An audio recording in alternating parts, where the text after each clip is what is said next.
பேசுறீங்களா? ஆமாங்க. நீங்க வந்து யுஎஸ் இது டூர் பண்றீங்களா? ஆமாங்க சார். அது வந்து எவ்வளோ சார்ஜ் ஆகும் பர் பர்சனுக்கு? நான் ஒரே ஒருத்தன் தான் அதை பற்றி ட்ராவல். பிரச்சனை இல்லை. 4,25,000 ஆகும் சார் டூர் காஸ்ட்டு.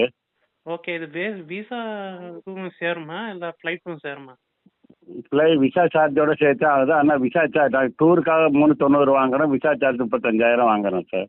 ஓகே, அதுக்கப்புறம் ஃப்ளைட்டு அது எந்த வழியா ஃப்ளைட்டு இல்லை, எல்லாம் போக வர ஃப்ளைட் டிக்கெட்டு, சாப்பாடு, தங்கிறது, சுற்றி பார்க்கறது, என்ட்ரன்ஸ் டிக்கெட் எல்லாம் சேர்த்து தான் சார் இந்த காசு. உங்களை பொறுத்த வரைக்கும் பெரிய செலவுகள் வழியில் ஒன்றும் இல்லை சார். ஆனால் எவ்வளோ நாள் கவரேஜ் அது? 12 நாள் சார். 12 12 நாள், 12 days. 12 டேஸா? Okay okay. ஆனால் செப்டம்பரில்.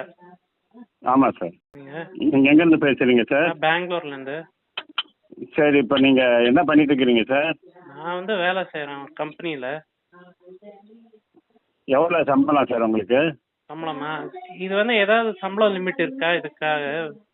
அதான் உங்களுக்கு வருமானம், சரியான வருமானம் இருந்தால் தான் சார் விசா கிடைக்கும். வருமானமும் சேவிங்ஸு அசட்ஸ் எல்லாம் இருக்கலாம் நீங்கள். ஸோ ஆக்சுவலி நான் வந்து எனக்கு வந்து இப்போ வந்து 27 வருது. 27,000.